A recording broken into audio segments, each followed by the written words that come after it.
Hello everyone, welcome back to my channel. दोस्तों, प्रस्तुत है आज की ब्रेकिंग न्यूज़। खेल परिसर का शुभारंभ किए जाने की सूचना के संबंध में परिषदीय स्कूलों के बच्चों को निःशुल्क मिलेगा आई कार्ड। केंद्रीय शिक्षा मंत्री धर्मेंद्र प्रधान ने की यह बड़ी घोषणाएं, पढ़े विस्तार से जानकारी। विद्यालय आवंटन के संबंध में नया आदेश जारी। पुरानी पेंशन के लिए शिक्षक कर्मचारियों ने भरी हुंकार। शिक्षा मंत्री को ट्वीट कर रिक्त पद भरने की मांग। यूपी बोर्ड स्कूलों को ओएमआर सीट पर परीक्षा कराना बनी मुसीबत। बेसिक शिक्षा विभाग बनवाएगा दिव्यांग बच्चों के प्रमाण पत्र। एक शिक्षा के भरोसे संचालित हो रहे 7 बेसिक स्कूल। आइए देखते हैं दोस्तों खबरें विस्तार से। जी हाँ दोस्तों, आप देख पा रहे हैं खबरें विस्तार से Kingsman E have YouTube channel पर। छठ महापर्व पर 10 नवंबर को उत्तर प्रदेश में रहेगा अवकाश। सीएम योगी ने कहा, डीएम करेंगे घोषणा। लखनऊ, मुख्यमंत्री योगी आदित्यनाथ ने कहा कि जिन जिलों में छठ का पर्व बड़े स्तर पर मनाया जाता है उनमें जिलाधिकारी स्थानीय स्तर पर अवकाश घोषित कर सकते हैं। यह भी कहा कि कार्तिक महीने में जिन जिलों में बड़े मेले आयोजित किए जाते हैं वहां भी जिलाधिकारी छुट्टी कर सकते हैं। मुख्यमंत्री सोमवार को छठ पूजा व कार्तिक मास में होने वाले त्योहारों और मेलों के प्रबंधन के बारे में जिला स्तरीय अधिकारियों के साथ बैठक कर रहे थे। माना जा रहा है कि लगभग सभी जिलों में 10 नवंबर को अवकाश रहेगा। पर्वों और मेलों के दृष्टिगत जिला स्तर पर जिलाधिकारी व पुलिस अधीक्षक तथा मंडल स्तर पर मंडलायुक्त व आईजी रेंज या डीआईजी रेंज नियमित समीक्षा करेंगे। गौरतलब है कि राज्य सरकार ने छठ पर्व को निर्बंधित अवकाश की श्रेणी में पहले से ही रखा है। मुख्यमंत्री ने कहा कि कार्तिक मास में अयोध्या में 14 कोसी व पंचकोसी परिक्रमा आयोजित होती है। परिक्रमा मार्ग की सफाई के साथ ही जन सुविधाओं की व्यवस्था की जाए।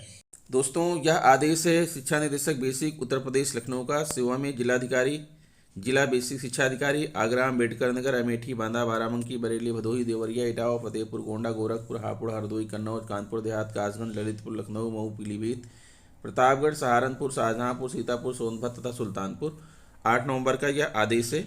विषय खेल परिसर का शुभारंभ किए जाने की सूचना के संबंध में। महोदय, कृपया इस कार्यालय के पत्रांकीय दिनांक 17/2/2021 तथा पत्रांकीय दिनांक 2/3/2021 तथा पत्रांकीय दिनांक 8/4/2021 के अनुक्रम में आप द्वारा अपने जनपद में विकसित किए गए खेल परिसर का शुभारंभ कराकर इसकी सूचना अधिकतम 10 फोटोग्राफ सहित ऑनलाइन गूगल फॉर्म के लिंक द्वारा इस कार्यालय को उपलब्ध कराई गई है।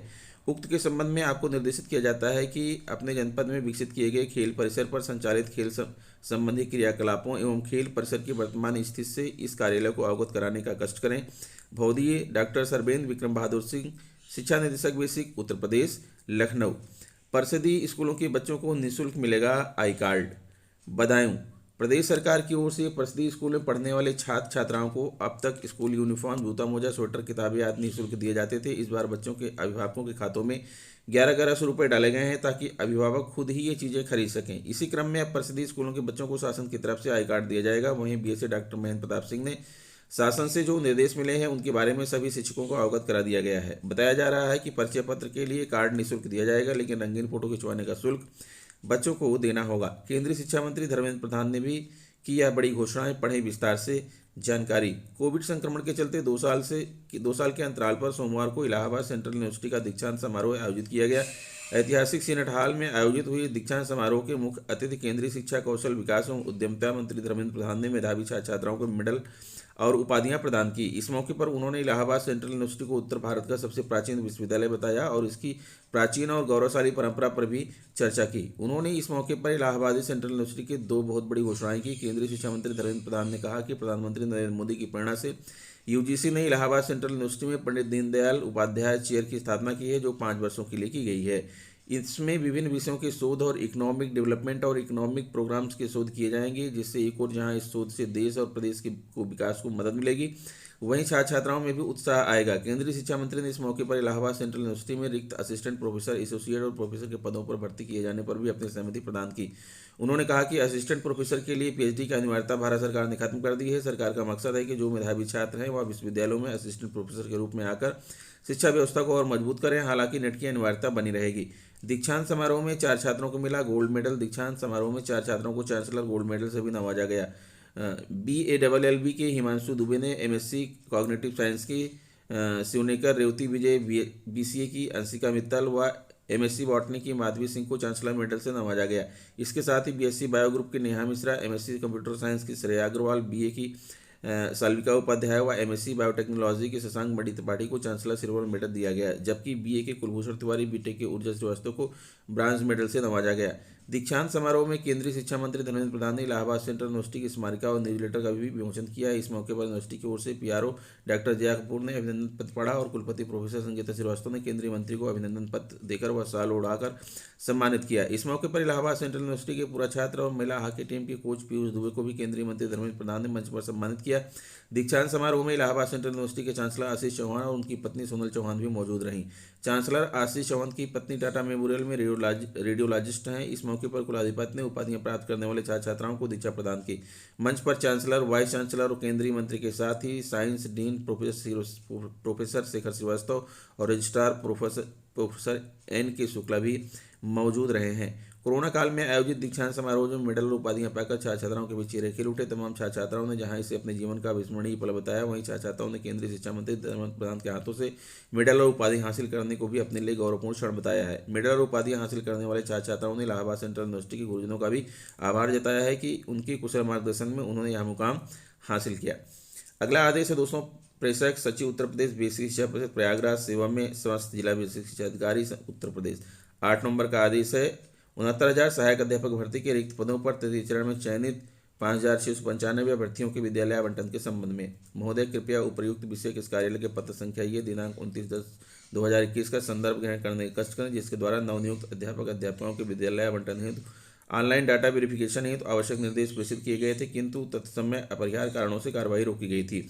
उक्त के संबंध में आपको पुनः निर्देशित किया जाता है कि उपर्युक्त पत्र दिनांक 29/10/2021 के दिए गए निर्देश के अनुसार 9/11/2021 को 69,000 सहायक अध्यापक भर्ती में प्रक्रिया में रिक्त पदों पर तृतीय चरण में चयनित नवनियुक्त अध्यापक अध्यापकों के विद्यालय आवंटन हेतु ऑनलाइन डाटा वेरिफिकेशन की कार्यवाही संपादित कराना सुनिश्चित करें। विद्यालय आवंटन प्रक्रिया में किसी भी समस्या के निराकरण हेतु परिषद कार्यालय में श्री राजेंद्र सिंह, उप सचिव उत्तर प्रदेश बेसिक शिक्षा परिषद तथा श्री विक्रम सिंह, संबंधित पटल सहायक को दूरभाष पर संपर्क कर अवगत कराया जाएगा।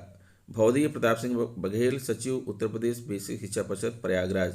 पुरानी पेंशन के लिए शिक्षक कर्मचारियों ने भरी हुंकार। सोनभद्र यूटिक पेंशन बहाली मंच के आह्वान पर शिक्षक कर्मचारियों ने सोमवार को नगर में बाइक रैली निकाली। हाइडल मैदान से निकाली गई रैली नगर के विभिन्न मार्गों से होते हुए पुनः हाइडल मैदान पहुंचकर सभा में तब्दील हो गई। प्रधानमंत्री और मुख्यमंत्री से पुरानी पेंशन बहाल करने की मांग की गई।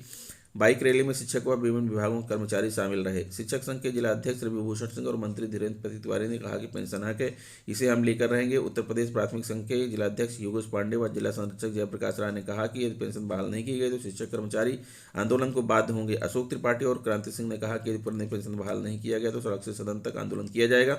रैली में जिला सह संयोजक इंदु प्रकाश सिंह, यूटा जिला अध्यक्ष शिवम अग्रवाल, प्राथमिक शिक्षक संघ के संरक्षक लल्लन सिंह, इंजीनियर डिप्लोमा संघ के क्षेत्रीय अध्यक्ष सुनील पांडे, ग्राम पंचायत अधिकारी संघ के जिलाध्यक्ष मनोज दुबे, चतुर्श्रेणी कर्मचारी महासंघ के जिलाध्यक्ष राजाराम दुबे, मीडिया प्रभारी राकेश चौधरी, पंचायती राज विभाग ग्रामीण सफाई कर्मचारी संघ के जिला मंत्री मानिक चंद, जिला संगठन मंत्री धर्मेंद्र यादव, रविकांत मौर्य, राकेश चतुर्वेदी, आशीष निरंजन, गणेश पांडे, पवन सिंह, संदीप त्रिपाठी, रुद्र मिश्रा, यति नंदन, मनीष पटेल, शिवशंकर भारती, मंत्री अभिषेक मिश्रा आदि मौजूद रहे। शिक्षा मंत्री को ट्वीट कर रिक्त पद भरने की गई मांग। प्रयागराज यूपी में 5 लाख से ज़्यादा रिक्त पदों को भरने की सभी लंबित भर्तियों को चुनाव के पहले पूरा करने और हर युवा को रोजगार की गारंटी जैसे मुद्दों पर युवा मंच का रोजगार आंदोलन पत्थर गिरजाघर में सोमवार को 69वें दिन जारी रहा। प्रयागराज दौरे पर पहुंचे केंद्रीय शिक्षा मंत्री धर्मेंद्र प्रधान को युवा मंच संयोजक राजेश आचार्य ने ट्वीट कर बेसिक शिक्षा विभाग में रिक्त 3.3 लाख पदों को भरने का आग्रह किया। टीजीटी पीजीटी के 27,000 पदों पर विज्ञापन जारी करने समेत अन्य मुद्दों पर मंगलवार को माध्यमिक शिक्षा सेवा चयन बोर्ड पर मंगलवार को 11 बजे प्रदर्शन करेंगे। कांग्रेस नेता सुरेश यादव, आशुतोष तिवारी, राजू कुमार माता प्रसाद पाल, रामदयाल कुशवाहा, दीपक शुक्ल, शमशाद अहमद आदि अधिवक्ताओं ने आंदोलन को समर्थन दिया। यूपी बोर्ड स्कूलों को ओएमआर सीट पर परीक्षा कराना बड़ी मुसीबत, बदली परीक्षा की तिथि। लखनऊ यूपी बोर्ड के स्कूलों को कक्षा 9 के छात्रों की अर्धवार्षिक परीक्षा का एक भाग ओएमआर सीट पर करानी है। इसको लेकर समस्या खड़ी हो गई। खासकर सहायता प्राप्त और वित्तविहीन माध्यमिक विद्यालयों में सहायता प्राप्त विद्यालयों को किसी प्रकार की ग्रांट नहीं मिलती और ना ही वे छात्रों से फीस वसूल कर सकते हैं। ऐसे में उन पर उत्तर पुस्तिका के अलावा ओएमआर सीट और प्रश्न पत्र छपवाने का भार आ गया है। इसके अलावा कई व्यवहारिक समस्याएं उत्पन्न हो रही हैं। ओएमआर सीट को स्कूलों को अपने स्तर से प्रबंध करना है। इसको लेकर बोर्ड की तरफ से स्पष्ट निर्देश नहीं दिए गए हैं। बोर्ड ने प्रत्येक स्कूल को ओएमआर सीट की सैंपल कॉपी भिजवा दी है। यूपी बोर्ड अगले सत्र से बोर्ड परीक्षा ओएमआर सीट पर भी करवा सकता है। इसकी तैयारी इसी सत्र से शुरू हो गई है। सभी स्कूलों को कक्षा 9 के छात्रों को परीक्षा ओएमआर सीट पर भी करवाने का निर्देश दिया गया है। 70 अंकों की परीक्षा होगी, जिसमें 20 अंक की परीक्षा ओएमआर सीट पर होगी। बहुविकल्पीय प्रश्न पूछे जाएंगे। वहीं 50 अंक की परीक्षा पूर्व की भांति वर्णनात्मक होगी। 30 अंक आंतरिक मूल्यांकन के हैं। ओएमआर सीट पर परीक्षा कराना सरकारी और वित्तविहीन विद्यालयों के लिए समस्या खड़ी करने लगा है। इसके लिए बोर्ड न तो ग्रांट देगा और न ही ओएमआर सीट। इसको लेकर स्पष्ट दिशा निर्देश भी जारी नहीं किए गए हैं। स्कूल अपने स्तर से बोर्ड के अधिकारियों और परीक्षा कार्यालय के कर्मचारियों से सीधे संवाद कर इसके बारे में जानकारी प्राप्त कर रहे हैं। बदलनी पड़ी परीक्षा तिथि। ओएमआर सीट पर परीक्षा का निर्देश जारी होने के बाद स्कूलों को अर्धवार्षिक परीक्षा की तिथि में बदलाव करना पड़ रहा है। स्कूल ने परीक्षा की तिथि बढ़ा दी है। राजकीय जुबली इंटर कॉलेज के प्रधानाचार्य धीरेन्द्र मिश्रा ने बताया कि 15 नवंबर से परीक्षा करानी थी। तैयारी शुरू कर दी गई और छात्रों को जानकारी दे दी गई थी। 2 नवंबर को बोर्ड ने ओएमआर सीट पर भी परीक्षा कराने का निर्देश दिया, जिसके बाद प्रश्न पत्र और उत्तर पुस्तिका की छपवाई रुकवानी पड़ी। फिलहाल 15 से परीक्षा शुरू नहीं होगी। अब उत्तर पुस्तिका के साथ ओएमआर सीट भी छपवाना पड़ेगा। वहीं 20 अंकों का बहुविकल्पीय प्रश्न सम्मिलित करने के लिए प्रश्न पत्र में बदलाव करना पड़ेगा। विषयों के शिक्षकों को इसे बदलने के निर्देश दे दिए गए हैं। बेसिक शिक्षा विभाग बनवाएगा दिव्यांग बच्चों के प्रमाण पत्र। कासगंज बेसिक शिक्षा विभाग दिव्यांग बच्चों के प्रमाण पत्र बनवाएगा। विभाग मंगलवार से विकासखंड स्तर पर शिविर का आयोजन करेगा। शिविर के माध्यम से बच्चों की दिव्यांगता का आकलन किया जाएगा। बेसिक शिक्षा अधिकारी ने सभी खंड शिक्षा अधिकारियों को इस संबंध में निर्देश जारी कर दिए हैं। बेसिक शिक्षा परिषद के स्कूलों में काफ़ी संख्या में दिव्यांग बच्चे भी शिक्षा ग्रहण करते हैं, लेकिन उनके पास प्रमाण पत्र न होने की वजह से उनको समय की शिक्षा के तहत वितरित होने वाले उपकरण नहीं मिल पाते, जिससे उनको स्कूल आने जाने में दिक्कतों का सामना करना पड़ता है। विभाग ने बच्चों को प्रमाण पत्र जारी करने की व्यवस्था निर्धारित की है। जनपद के सभी विकासखंडों में बीआरसी पर दिव्यांग बच्चों के चिकित्सीय परीक्षण की व्यवस्था निर्धारित की है, जिससे बच्चों की जांच के बाद उनको प्रमाण पत्र जारी किया जा सके। एक शिक्षक के भरोसे संचालित हो रहे 7 बेसिक स्कूल जिम्मेदार मौन। जामो अमेठी कोविड संक्रमण के बाद 1 सितंबर से खुले प्राथमिक स्कूलों में शिक्षा व्यवस्था जिम्मेदारों के मनमाने की भेंट चल रही है। जामो ब्लॉक के 7 यूपीएस में एक शिक्षक के भरोसे नौनिहाल शिक्षित हो रहे हैं। शिक्षकों की कमी से प्रभावित शिक्षण कार्य से लोगों में आक्रोश बढ़ रहा है, वहीं जिम्मेदार मौन है। तो दोस्तों, ये रहा आज का ब्रेकिंग न्यूज़। आशा करता हूँ वीडियो आपको अच्छी लगी होगी। अगर वीडियो अच्छी लगी है तो प्लीज़ मेरे चैनल को सब्सक्राइब कर लीजिए, बेल आइकन को प्रेस कर दीजिए। मिलते हैं आपसे नेक्स्ट वीडियो में कुछ नई जानकारी लेकर। तब तक के लिए नमस्कार।